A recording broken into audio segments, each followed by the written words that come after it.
एक बार भगवान बुद्ध अपने शिष्यों के साथ बैठकर उन्हें कुछ समझा रहे थे। इतने में वहाँ एक राजा अजातशत्रु आए। उनसे कहते हैं, हे प्रभु, जब से मैं आपका अनुयायी बना हूँ तब से सभी लोग मेरे सीधेपन का गलत फायदा उठाते। आपका भक्त बनने से पहले सभी लोग मुझसे बहुत डरते थे, क्योंकि मैं बहुत क्रूर था। किसी को भी मृत्यु दंड देने में एक पल भी नहीं सोचता था। लेकिन आपका भक्त बनने के बाद मेरा मन इन कामों को करने के लिए तैयार नहीं होता और मैं सभी लोगों को प्रेम देना चाहता हूँ। लेकिन कुछ लोग इस चीज़ का गलत इस्तेमाल कर रहे हैं और इससे मेरी प्रजा को खतरा है।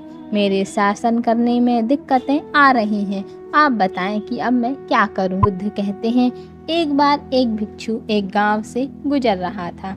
उस गांव में एक बहुत बड़ा पीपल का पेड़ था।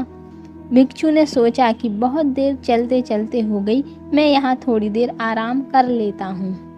भिक्षु उस पेड़ के नीचे आराम करने के लिए अभी सोच ही रहा था कि कुछ लोग उसे रोक देते हैं।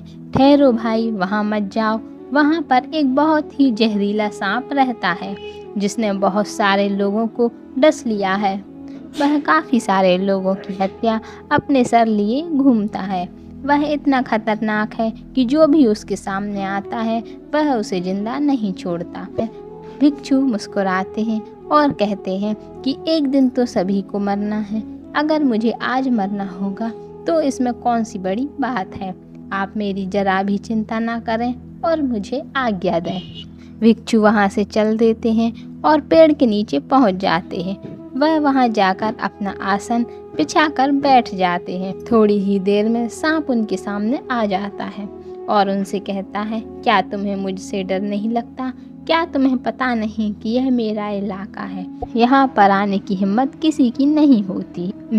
भिक्षु उससे बहुत ही प्रेम के साथ कहते हैं, भाई, इसमें भय वाली कौन सी बात है? तुम जो भी करते हो वह इसलिए तो करते हो क्योंकि तुम्हें भय है। भयभीत तुम हो क्योंकि तुम्हें डर है कि कोई तुम्हें मार ना दे, इसलिए तुम दूसरों को डसते हो। लेकिन मुझे किसी बात का भय नहीं है, ना मुझे मृत्यु का भय है और ना मुझे जीवन की लालसा है। कोई मुझे नुकसान पहुंचा ही नहीं सकता, तो फिर मैं तुमसे क्यों भयभीत हूँ? सांप को बहुत गहरा आघात पहुंचता है। उसने आज तक ऐसे व्यक्ति देखे थे जो उसे मारने की कोशिश करते थे, उससे डरकर भागते थे। आज तक उसने ऐसा कोई भी व्यक्ति नहीं देखा था जो उसे देखकर जरा भी भयभीत ना हुआ हो। भिक्षु की बातें सुन सांप उनके चरणों में लेट जाता है और उनसे कहता है, प्रभु, आज तक मैंने जो भी किया सिर्फ अपनी जान बचाने के लिए किया, क्योंकि अगर मैं इस तरह का रूप धारण नहीं करता तो लोग मुझे जीवित नहीं छोड़ते। भिक्षु कहते, तुम बिल्कुल सही कर रहे हो, लेकिन अगर तुम अपने जीवन के इस मोह से मुक्त होना चाहते हो तो शांत हो जाओ, प्रेम से भर जाओ और जानो कि जीवन एक दिन खत्म हो ही जाएगा। उसके लिए बुरे काम करने की कोई आवश्यकता नहीं है।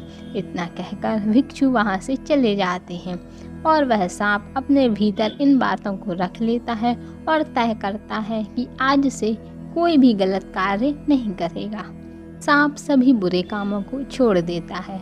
इसका उल्टा असर उस पर पड़ता है। जो लोग पहले उसको देखकर डरकर भाग जाते थे, अब उसके सीधेपन का गलत उपयोग करने लगे। अब सभी लोग उसे छेड़ते, उसको खरोंच मारते, उसको चोट पहुंचाते। सांप बहुत दुखी रहने लगा। वह बहुत ज़्यादा चोटों से ग्रस्त हो गया। उसके शरीर पर काफ़ी सारे निशान बन गए, क्योंकि अब वह लोगों को कोई भी नुकसान नहीं पहुंचाता था और सभी लोगों से प्रेम करने की कोशिश करता था। कुछ दिन बाद वही भिक्षु दोबारा उसी पेड़ के नीचे आए और वहां बैठते हैं और उस सांप को देखते हैं और बहुत ही आश्चर्यचकित हो जाते हैं कि पहले सांप की क्या स्थिति थी और अब सांप की क्या स्थिति हो गई है, और वह बहुत चिंतित भी होते हैं। सांप उनसे कहता है, प्रभु, जब से आपने मुझसे कहा है कि मैं शांत हो जाऊं, प्रेम को अपनाऊं, तब से लोगों ने मेरे साथ गलत व्यवहार करना शुरू कर दिया है, जिससे मुझे जीवन जीने में काफ़ी कठिनाई हो रही है। आप बताएं कि मुझे क्या करना चाहिए? भिक्षु कहते हैं मित्र, मैंने तुमसे यह नहीं कहा था कि तुम अपने स्वभाव को ही बदल दो। क्रूरता तुम्हारा स्वभाव है। अगर तुम क्रूर नहीं रहोगे तो लोग तुम्हें खत्म कर देंगे।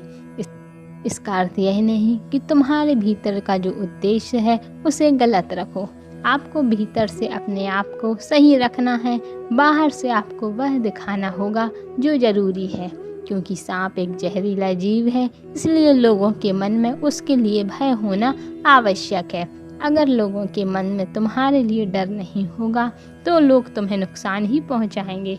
लेकिन तुम्हें भीतर से अपने आप को सही रखना चाहिए कि तुम्हें किसी को भी नुकसान नहीं पहुंचाना है। भगवान बुद्ध राजा अजातशत्रु से कहते हैं कि तुम इस कहानी से क्या समझते हो कि तुम अपना स्वभाव मत बदलो, अपने आप को भीतर से बदलो। अगर तुम अपने आप को अंदर से प्रेम पूर्ण पाओगे, अपने उद्देश्य को अच्छा पाओगे, तो तुम्हें उससे खुशी मिलेगी। जब तुम्हें खुशी मिलेगी तो तुम लोगों को खुशी दे सकोगे।